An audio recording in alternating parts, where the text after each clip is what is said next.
Good morning, everyone. Welcome to another episode of Spilling Tea. I'm your host, Tiffany Daniels. We're going back to that horrible world known as the JRC. But before we do the usual disclaimers, my long drought kava because of the level of stupid we've been dealing with this morning.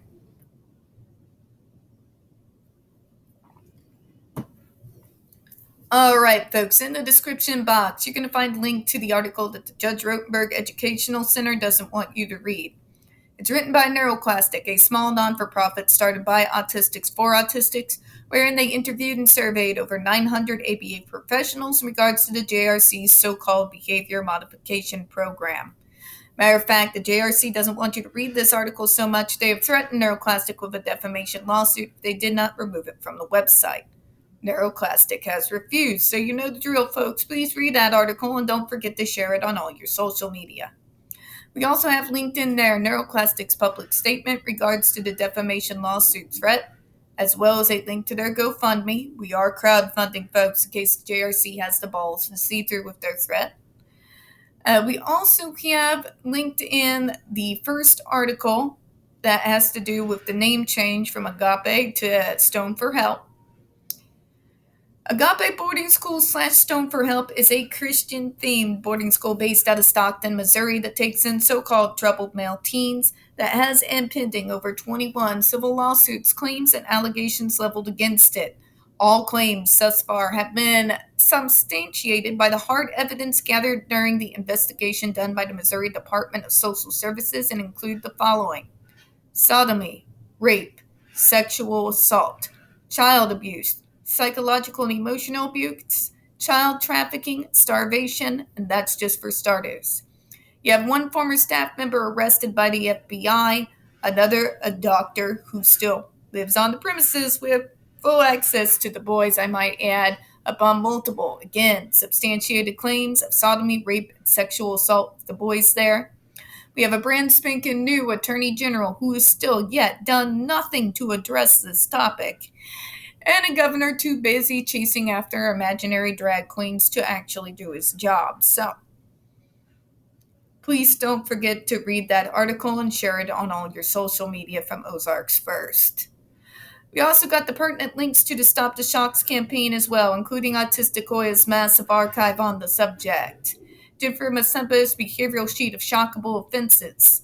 A clip out of the 7-hour ordeal undergone by Andre McCollins back in 2002. The templates in the ever-present self-explanatory change.org shut the Judge Rotenberg Center down petition. When we discuss the JRC, you're going to hear vivid descriptions of catch clips of surveillance footage of people with disabilities being tortured and abused. If you got young children present, please go ahead and use your headphones, all right? All right, this channel is marked not for children for a reason.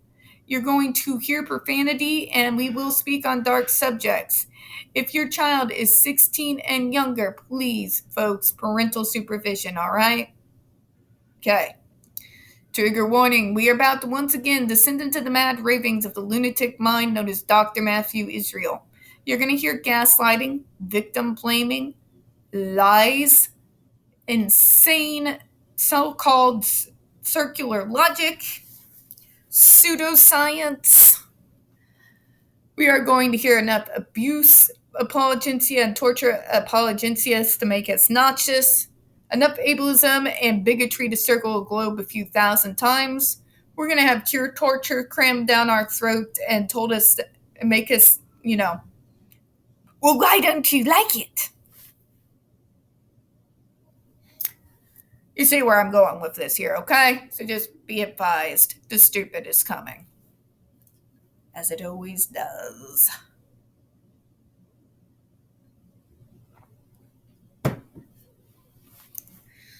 To call such a remarkably effective and harmless therapeutic procedure torture is inappropriate as calling therapeutic medical treatments torture. No, it isn't, doctor, because it isn't harmless.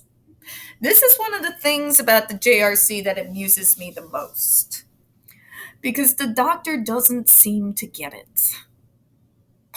Mainly because it's not going to benefit his wallet to understand. He keeps calling aversive therapy harmless. But what is the history of aversive therapy, folks? People have been hospitalized. 6 kids from his school are dead. One student has been shocked to such a state of into such a state that he was catatonic for a month. Other individuals have lost feeling in the same areas where the electrodes were placed on them while stuck in this school. You have multiple DESI reports that mentions bruising and burns.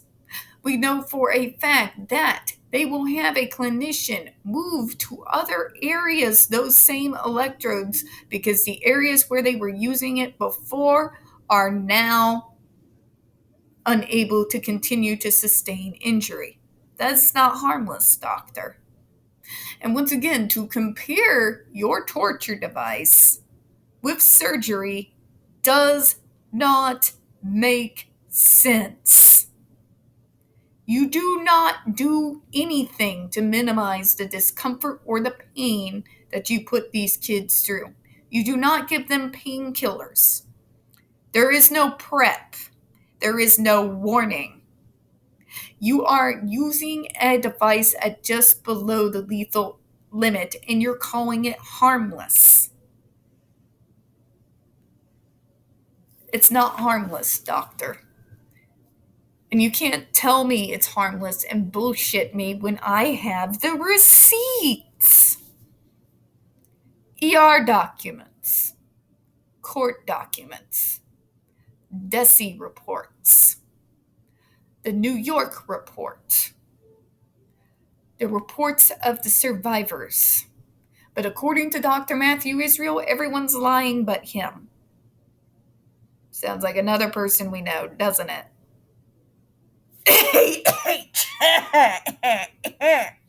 Excuse me. You see my point. You can't just say it's a harmless 100 times, doctor, and all of a sudden it becomes magically so. This is not how any of this works.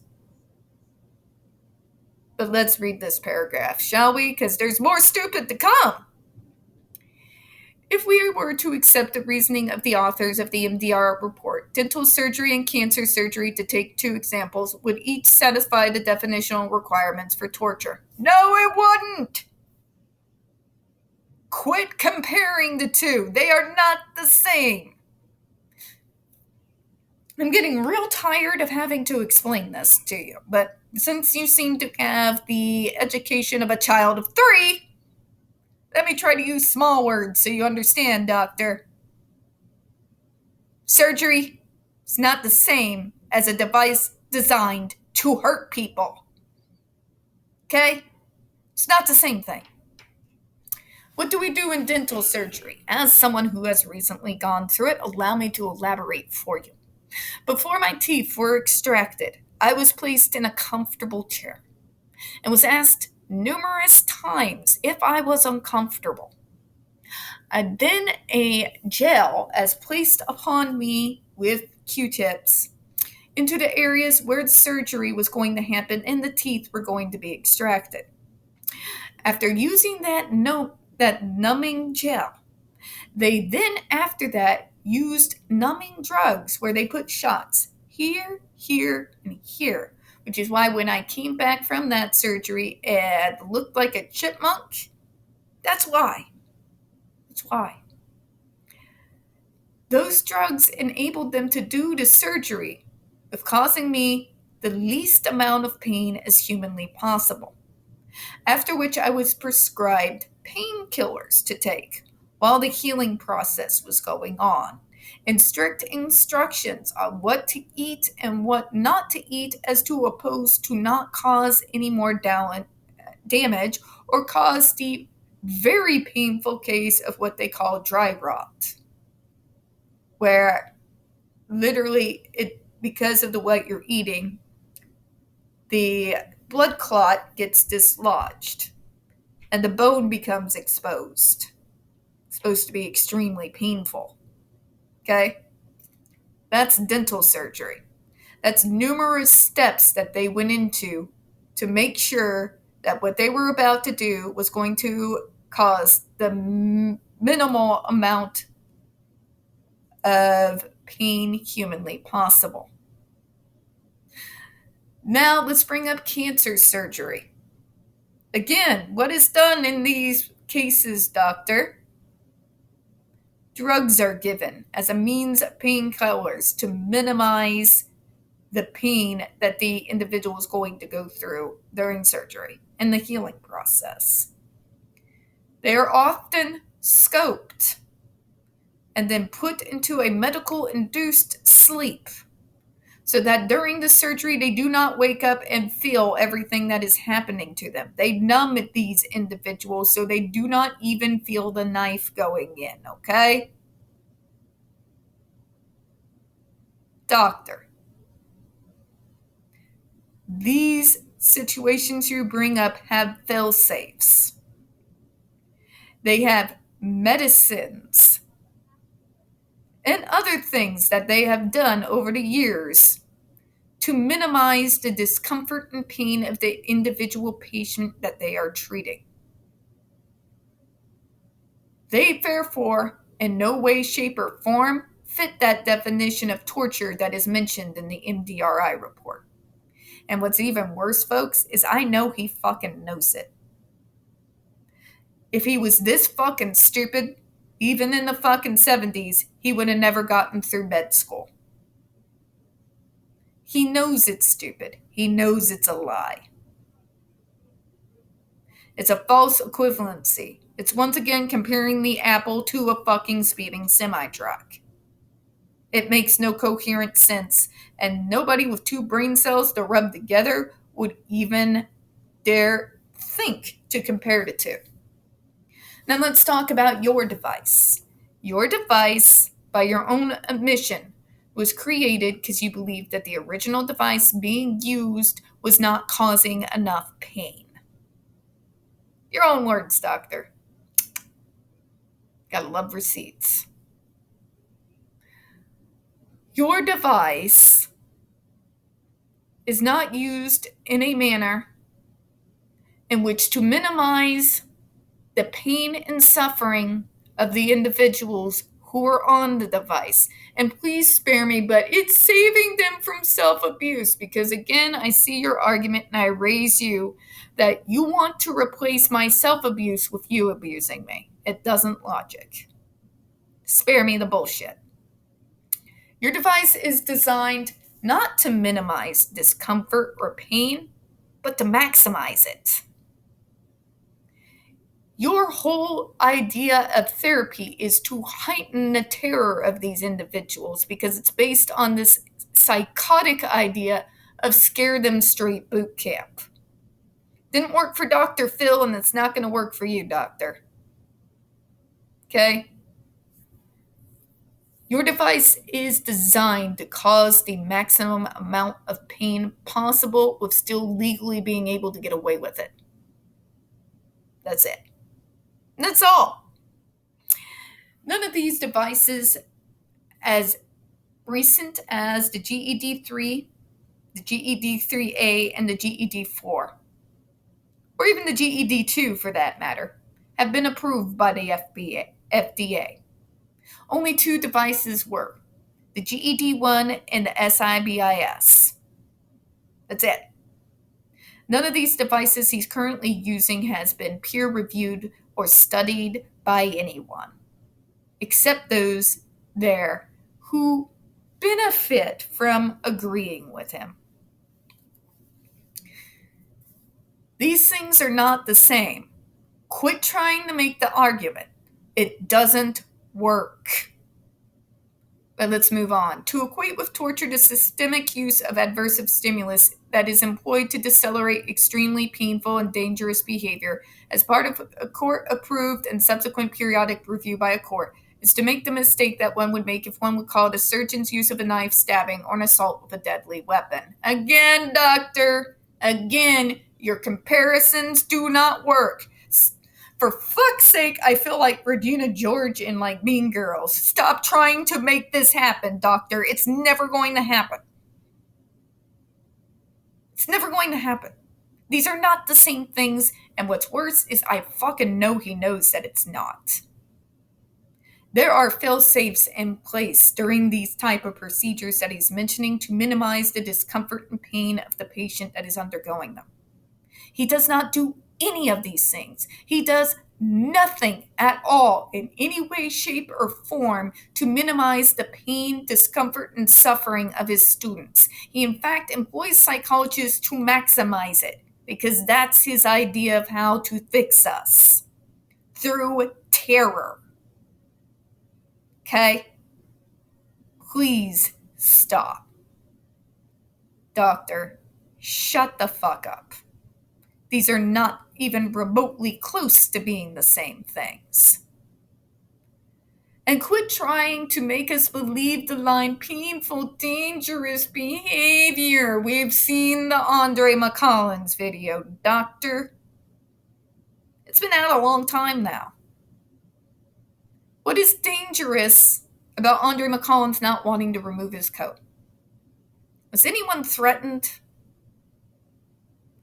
Was anyone under any kind of threat? Was anybody going to be harmed because he refused to remove his coat? No. No.